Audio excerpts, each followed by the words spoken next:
다윗의 말씀을, 다윗의 이야기가 나오는 그런 말씀을 가지고 실패가 없는 인생에 대해서 함께 말씀을 나누려고 합니다. 좀 말씀 나누기 전에 제가 좀 몸도 안 좋고 긴장도 하고 그래서 여러분들이 이렇게 째려보니까 되게 겁나거든요.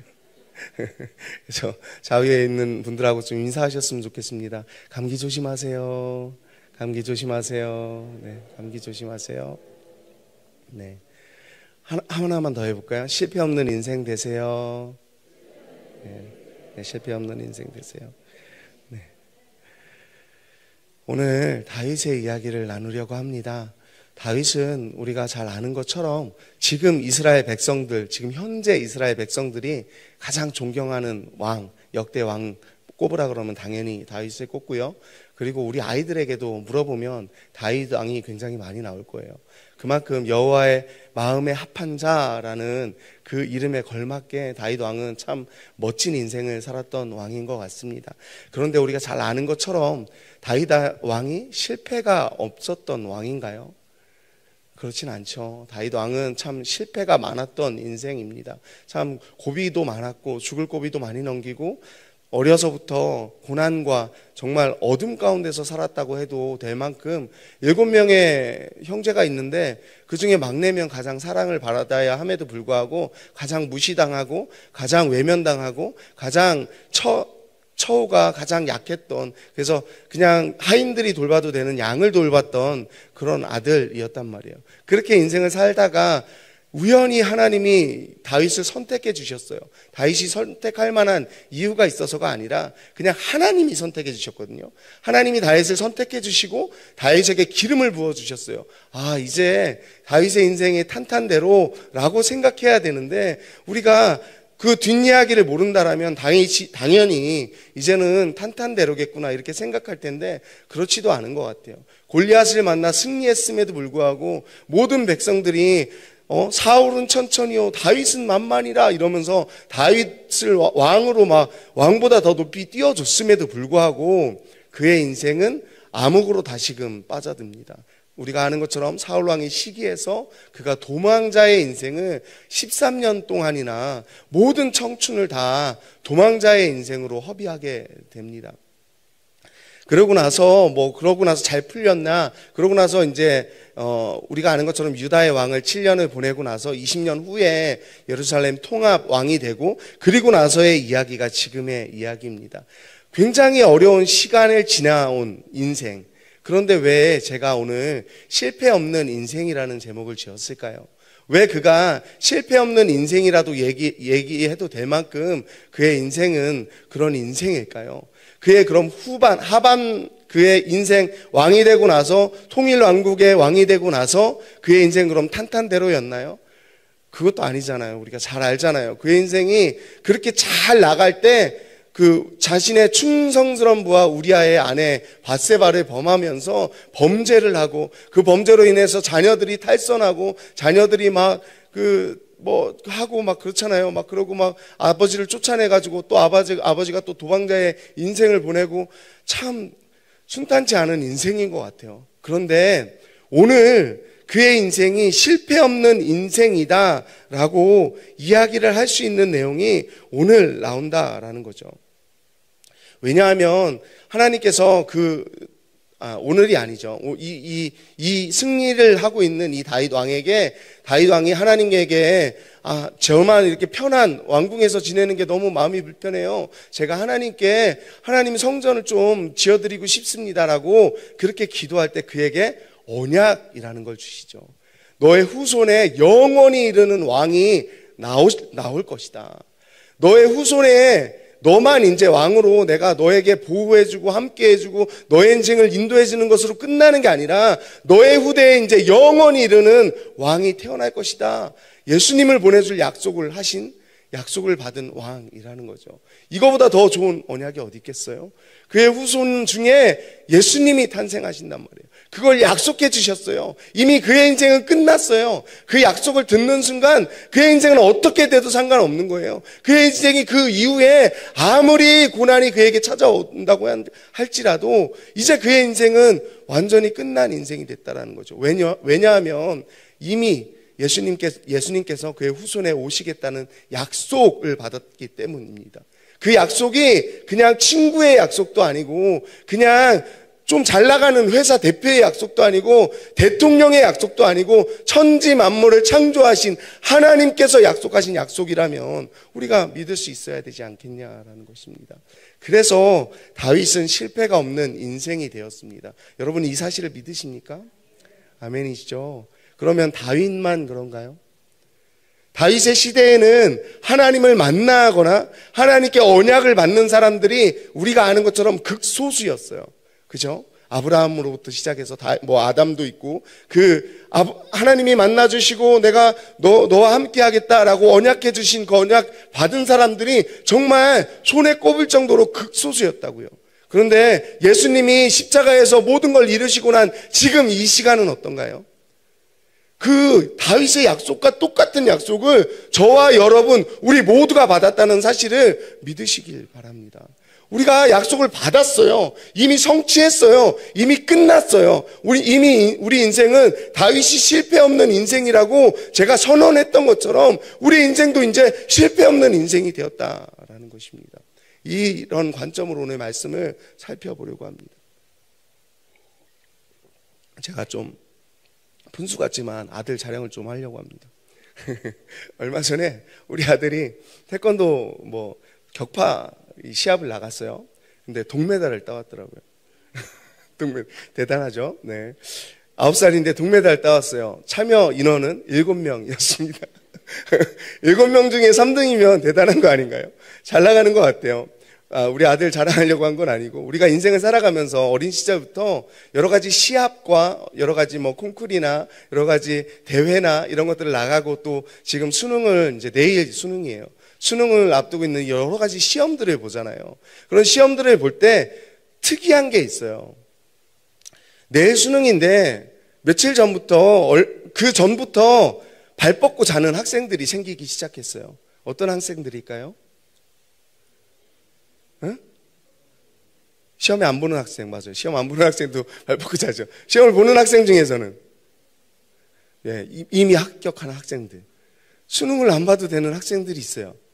수능을 안 봐도 되는 학생들이 있어요. 수능을 보겠죠. 근데 제가 무슨 얘기를 하고 싶으냐 하면 이미 결과가 주어졌어요. 그러면 수능 시험이 아직 남아있잖아요. 모든 사람들이 수능 시험 때문에 막 긴장하고 막 두려워하고 밤에 잠도 못 자고 공부를 밤새서 하고 막 에너지 드링크 마시고 애들이 다 그러고 있단 말이에요. 그런데 그 아이들은 안 그래요. 왜냐하면 이미 자기에게 결과가 주어졌어. 이미 자기에게 합격이라는 결과가 주어졌다니까요. 앞으로의 시험이 어떻게 되든 상관이 없어. 수능 시험에서 점수를 빵점을 맞든 아무 상관이 없어. 그는 이미 그 학생은 합격해버렸기 때문이에요. 금메달, 스포츠는 안 그런가요? 스포츠도 금메달을 이미 확정 지은 사람들이 있어요. 근데 시합이 남았어. 그럼 그 남은 시합이 두려움일까요? 떨림일까요? 무서움일까요? 초조함일까요? 아니요. 그런 거 전혀 없죠. 그런 게 왜 있어요? 이미 결과가 주어졌는데. 무슨 얘기를 하려고 하시는지 아시겠죠? 우리가 왜 실패 없는 인생이라고 선포해야 되는지, 우리는 이미 하나님에게 언약을 받았다니까요. 이미 하나님 나라의 백성이 됐고 이미 승리해서 이미 천국 백성으로 이 땅에서도 살아갈 수 있다는 사실을 우리는 알고 있잖아요. 근데 왜 우리는 그렇게 살아가지 못할까요? 우리는 왜 두렵고 초조함으로 시험이 올 때마다 그 시험에 빠져서 그 너머에 계시는 우리 인생을 주관하고 계시는 하나님을 바라보지 못하고 왜 우리는 그렇게 살아가고 있는 걸까요? 오늘 이 관점으로 좀 말씀을 살펴보려고 합니다.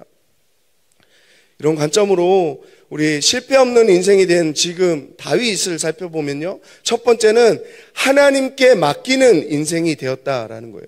하나님께 맡기는 인생. 다윗은 모든 인생을 하나님께 맡겼어요. 우리 시편 좋아하잖아요. 시편이 150편이잖아요. 그 중에 다윗이 몇 개 쓴 줄 아세요?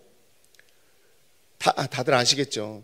73개 썼습니다. 다윗이 73개의 하나님께 드리는 찬양을 썼다고요. 그의 인생이 녹록해서, 그의 인생이 평안해서, 그의 인생이 행복해서 하나님께 하나님 한 분밖에 없습니다. 하나님, 내가 눈을 들어 하나님을 봅니다. 하나님은 나의 도움이십니다. 하나님은 나의 반석이십니다. 이렇게 고백할 수 있었던 이유가 그가 시험이 없어서가 아니라는 거예요. 그에게 시험이 완전히 많았음에도 불구하고 그는 하나님 한 분만으로 만족합니다. 하나님이 내 인생에 계심으로 내 인생에 어떠한 어려움이 있다 할지라도 나는 승리하며 살아갈 수 있습니다라고 하나님께 모든 인생을 맡긴 그런 왕이었다라는 것이죠. 오늘 본문 4절과 11절, 12절 말씀을 보면 그 내용을 알 수 있습니다. 함께 좀 읽어보겠습니다. 함께 읽겠습니다. 그에게서 마병 1700명과 보병 2만 명을 사로잡고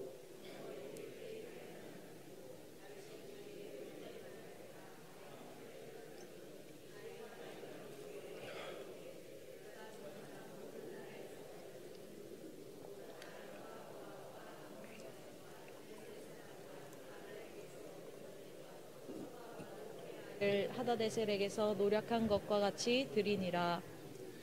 아멘. 우리가 잘 아는 내용입니다. 지금 다윗이 승승장구하면서 전쟁에서 막 이기고 있어요. 그렇게 이기고 있는데 지금 다윗이 하는 행동이 뭐냐 하면 다윗이 병거와 말의 힘줄을 다 끊어버리고 있는 거예요. 우리가 알고 계시잖아요. 그때 고대의 전쟁 방식은 말만 있으면 승리예요. 마병만 있으면 전쟁에서 무조건 우세한 거예요. 마병이 몇 필이 있느냐에 따라서 그 전쟁에서 이기느냐 지느냐의 승패가 달려있다고요. 그런데 지금 다윗이 전쟁에서 승리하면서 빼앗은 마병의 말의 힘줄을 다 끊어버리고 있어요.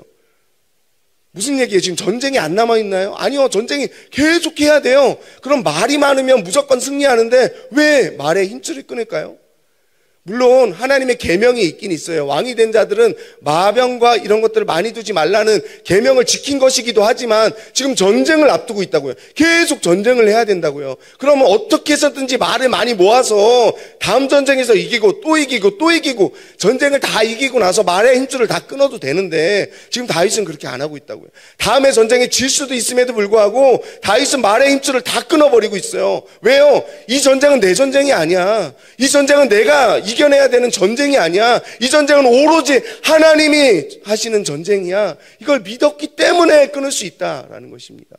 그러니까 본인의 모든 인생을 지금 전쟁 때문에 자신의 목숨이 위태한 그 지경에서도 하나님께 맡기는 인생, 그게 바로 승리, 실패가 없는 인생을 살아가는 다윗의 인생이었다라는 사실입니다. 마태복음 6장 33절도 이렇게 얘기해주고 있습니다. 함께 읽겠습니다. 그런즉 너희는 먼저 그의 나라와 그의 의를 구하라. 그리하면 이 모든 것을 너희에게 더하시리라. 다윗은 지금 자신이 무엇을 해야 되는지 알고 있었어요. 자신이 말을 많이 모아서 전쟁에 승리할 것인지 아니면 모든 것을 다 포기하고 오직 그의 나라와 그의 의를 구할 때 하나님이 나와 함께 하신다라는 그 진리를 알고 있었기 때문에 후자를 선택한 거예요. 말을 모아서 전쟁에서 이겨보겠다가 아니라 내가 열심히 힘을 길러서 내가 열심히 공부해서 수능시험에서 내가 가고자 하는 대학에 가보겠다가 아니라 공부를 열심히 하지만 하나님께 맡기는 거죠. 하나님, 내가 여기에 가서 좀 하나님이 기뻐하시는 삶을 살고 싶습니다. 하나님, 제가 공부를 열심히 해서 꼭 여기에 가서 하나님의 이름을 영광을 올려드리고 싶습니다라고 기도하며 나아가야 한다라는 거죠. 그게 하나님의 그의 나라와 그의 의를 구하는 기도 아니겠냐라는 것입니다. 다윗은 이렇게 했다라는 것이죠. 사랑하는 성도 여러분, 우리도 이런 모든 인생을 하나님께 맡기는 인생을 살아갔으면 좋겠습니다. 두 번째는 하나님께서 이기게 하시는 인생입니다. 6절과 14절 말씀에 있는데요. 함께 읽어보겠습니다. 시작. 다윗이 다메섹 아람 수비대를 두매 을 바치니라. 다윗이 어디로 가든지 여호와께서 이기게 하시니라. 다윗이 에돔에 수비대를 두되 온 에돔에 수비대를 두니 에돔 사람이 다 다윗의 종이 되니라. 다윗이 어디로 가든지 여호와께서 이기게 하셨더라. 아멘. 오늘 본문 중에서 두 번이나 반복해서 나오는 말이죠. 다윗이 어디로 가든지 여호와께서 이기게 하시니라. 다윗이 모든 인생을 맡겼더니 자신의 인생을 맡기고 전쟁을 내 힘으로 해볼게요. 말을 열심히 모으고 마병을 열심히 모아서 내가 전쟁에 승리해볼게요. 하나님 지켜봐 주세요가 아니라 마병의 힘줄을 다 끊어버리고 하나님, 제가 하나님께 모든 전쟁을 맡기겠습니다. 전쟁의 승패는 하나님께 달려 있습니다. 이렇게 했더니 하나님께서 모든 전쟁에 이기게 하시리라, 이렇게 말씀하고 있다라는 것입니다. 이 사건은 이 사건을 두고 다윗이 이렇게 고백합니다. 다윗이 예루살렘 성을 정복하고 나서 쓴 시편이 118편 말씀입니다. 그 118편 말씀 중에서 1절과 4절, 1절에서 4절 그리고 29절 말씀 함께 읽어보도록 하겠습니다. 함께 읽겠습니다. 여호와께 감사하라. 그는 선하시며 그의 인자하심이 영원함이로다. 이제 이스라엘은 말하기를 그의 인자하심이 영원하다 할지로다. 이제 아론의 집은 말하기를 그의 인자하심이 영원하다 할지로다. 이제 여호와를 경외하는 자는 말하기를 그의 인자하심이 영원하다 할지로다. 여호와께 감사하라. 그는 선하시며 그의 인자하심이 영원함이로다. 아멘. 29절까지 읽는 말씀인데요. 1절부터 4절까지 계속 반복해서 나오고 있어요. 그의 인자하심이 영원함이로다. 하나님의 인자하심이 영원함을 다윗은 믿었던 거예요. 그러니까 다윗이 전쟁을 치루 아무리 위태로운 순간 가운데서도 하나님께 영광을 올려드릴 수 있었던 이유는 하나님께서 인자하심이 영원하시기 때문에 그 인자하신 하나님은 내 옆에 계시기 때문에 나는 지금 두렵지만 하나님을 의지해서 내가 나아간다라는 거죠. 1절과 마지막 절에서 똑같은 내용으로 반복하고 있습니다. 여호와께 감사하라. 그는 선하시며 그의 인자하심이 영원함이로다. 똑같이 반복하고 있어요. 이 시편 118편의 말씀이 이 내용이라는 거예요. 딱 이 내용이라는 거예요. 그냥 하나님께 감사하고 그의 선하시며 그의 인자하심이 영원하심을 믿으라는 거예요. 우리가 그 하나님을 의지하라는 거죠. 사랑하는 성도 여러분, 우리가 다윗처럼 실패 없는 인생이 되기 위해서는 하나님께 맡기는 인생이 되어야 합니다. 그래서 하나님께서 우리 인생 가운데 참여해 주셔서 언제든지 우리를 이기게 해주시는, 지고 있다 할지라도 그 지는 의미가 있잖아요. 하나님께서 우리를 지게 하신다라면 하나님의 이유가 있다라는 사실을 믿고, 하나님은 인자하심이 영원하신 분이지, 그러면 지금 지는 게 이유가 있겠구나, 다음에 이기게 해주시겠구나라는 사실을 붙들고 살아가는 우리가 되었으면 좋겠습니다. 마지막으로 세 번째는 하나님의 승리에 참여하는 인생이었다라는 것입니다. 15절 말씀에서 이야기해주고 있는데요. 15절 말씀 함께 읽겠습니다. 시작. 다윗이 온 이스라엘을 다스려 다윗이 모든 백성에게 정의와 공의를 행할세. 아멘. 다윗이 오늘 본문 읽은 말씀 중에서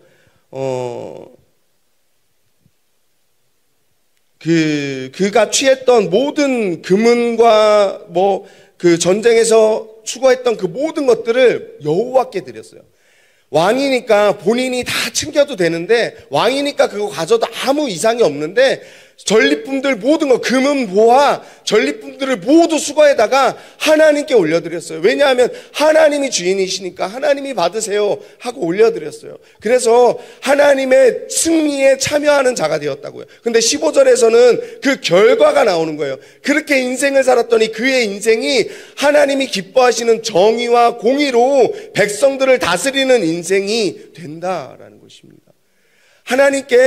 하나님의 승리에 참여하는 인생은 하나님께 내가 가진 지금 모든 것이 내 것이 아니라는 사실을 깨닫고 하나님의 것입니다 하고 인생을 살아가는 인생이고요. 그렇게 계속 고백하고 인생을 살아가는 인생들은 하나님께서 기뻐하시는 일을 할 수밖에 없다니까요. 왜냐하면 하나님을 늘 하나님만 생각하고, 하나님이 뭘 좋아하시지? 하나님이 뭘 싫어하시지? 하나님이 이거 하시는 거 좋아할까? 싫어할까? 늘 머릿속에 하나님밖에 없는데 어떻게 하나님이 싫어하는 일을 편하게 하겠냐고요. 좋아하는 일을 편하게 하겠지. 그렇기 때문에 그가 지금까지도 이스라엘 백성의 왕들 중에서 단연 최고의 왕이다 하면 다윗 왕이라고 꼽을 수 있는 이유는 그가 하나님께서 기뻐하시는 대로 정의와 공의로 백성들을 다스렸기 때문이라는 것입니다. 말씀을 좀 정리해 보겠습니다. 사랑하는 성도 여러분, 다윗은 모든 인생을 하나님께 맡기는 사람이었습니다. 자신의 인생이 힘들 때도, 어려울 때도, 괴로울 때도, 심지어 블레셋 땅에 가서 그 왕 앞에 잡혀갔는데 막 입에 침을 질질 흘리면서 벽에 막 이렇게 손가락질하면서 미친 척하고 있을 때도 하나님은 나의 도움이시라 라고 시편을 썼던 사람이에요. 그 어려운 순간에서도 하나님이 나와 함께 계신다라고 믿었던 사람이라는 거죠. 그 다윗이 믿었던 하나님이 지금도 살아 계십니다. 지금도 우리의 아버지가 되십니다. 그런데 우리는 왜 하나님이 기뻐하시는 인생을 잘 살아가지 없냐라는 거죠.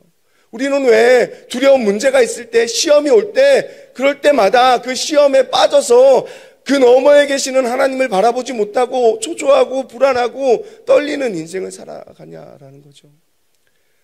제가 오늘 말씀을 묵상하면서 저는 이렇게밖에 해석할 수 없더라고요. 제가 하나님을 많이 사랑하지 못하고 있구나. 우리가 하나님의 율법을 많이 지키는 거 너무나도 중요합니다. 그런데 더 중요한 건 뭐냐면 하나님을 사랑하는 거잖아요. 하나님을 사랑하는데 예배 드릴 때 하나님과 데이트하고 있는데 딴 생각하는 게 말이 될까요? 하나님과 막 사랑의 대화를 나누고 있는데 집에 가스불을 켜놨나? 꺼놨나? 이번에 이거 뭐 막아야 되는데 어떻게 막지? 이번에 이거 우리 아들이 시험 보는데 어떻게 하지? 하나님과 막 사랑의 대화를 주고받고 있는데 그런 생각을 하고 있는 건 아닌가요? 예배 때 하나님과 대화를 하고 데이트를 하고 있는데 우리가 몸은 여기 있지만 마음은 딴 데 있는 때가 많이 있지는 않은가요? 우리가 하나님을 진짜 사랑한다라고 하지만 진짜 사랑한다고 하면서 헌금 낼 때마다 부담스럽고 이번에는 좀 많이 못 벌었는데 헌금을 좀 11조 뭐 세금 떼고 나서 내면 안 되나 뭐 이런 생각을 한다든가 여러 가지 이런 생각을 하면서 무언가 내 것이 마치 내가 가진 것이 모두가 내 것이냐 그런데 하나님께 적선하듯이 조금 떼어주는 것이냐 그렇게 생각하고 살아가고 있을 때가 많지는 않은가요? 저는 많아요. 저는 지금도 많은 것 같습니다. 저는 지금도 두려워하고 지금도 떨려하고 그럴 때마다 하나님의 말씀 앞에 엎드려서 하나님 제가 또 이렇게 하나님과 멀어져 있나 봐요. 하나님 제가 다시는 이렇게 살지 않을 수 있도록 하나님 저를 좀 믿음을 좀 굳게 붙들어 주세요. 기도하고 살아가고 있거든요. 제가 우리 아들을 보면서 좀 깨달은 게 있습니다. 우리 아들이 대성통곡한 게 10번이 안 되는데 제가 때릴 때도 한 번 있었고요. 어쨌든 최근 들어서 한 3번 정도 대성통곡하면서 운 적이 있어요. 언제냐면 제가 다쳤을 때. 제가 문지방에 발가락을 쪄서 멍이 들었거든요. 그렇게 다치고 내가 너무 아파하니까 막 엄청 막 엉엉 우는 거예요. 막 왜 울어? 너도 다쳤어? 그러는데 그냥 아빠가 아파하니까 너무 우는 거예요. 다칠 때마다 그렇게 대성통곡하면서 울더라고요. 근데 제가 하나님을 그렇게 사랑하고 있는가? 여러분 어떻게 하나님을 사랑하고 계신가요? 우리 아들은 저를 그만큼 사랑하고 있더라고요. 저는 우리 하나님을 그만큼 사랑 못하는 것 같아요. 저는 우리 하나님 때문에 우리 하나님이 내가 아직도 복음을 듣지 못하는 저들 때문에 슬퍼한다라고 말씀으로 계속 말씀하고 있는데 나는 그 일 때문에 우는 일이 많이 없는 것 같아요. 나는 우리 아버지께서 계속 힘들다고 이 세상이 타락하고 너희 자녀들이 세상 가운데 무너지고 있다라고 계속 예배 가운데 말씀하고 계신데도 저는 그 일 때문에 운 일이 많이 없는 것 같아요. 사랑하는 성도 여러분, 우리가 실패 없는 인생은 이미 되었습니다. 그런데 앞으로 어떻게 실패 없는 인생으로 살아가실 건가요? 어떻게 하면 그렇게 살아갈 수 있을까요? 율법을 열심히 지키시겠습니까? 613개의 계명도 지키고 또 장로들의 유전까지 다 지켜가면서 사실 겁니까? 아니 그게 아니잖아요. 우리 하나님을 더 사랑해야 합니다. 하나님 앞에 나아가야 합니다. 하나님을 더 사랑한다면 하나님이 우리를 인도해 주시고 우리를 보호해 주시고 우리가 하나님이 기뻐하시는 곳으로 나아갈 수 있도록 인도하시는 사랑의 하나님이라는 사실을 기억하셨으면 좋겠습니다.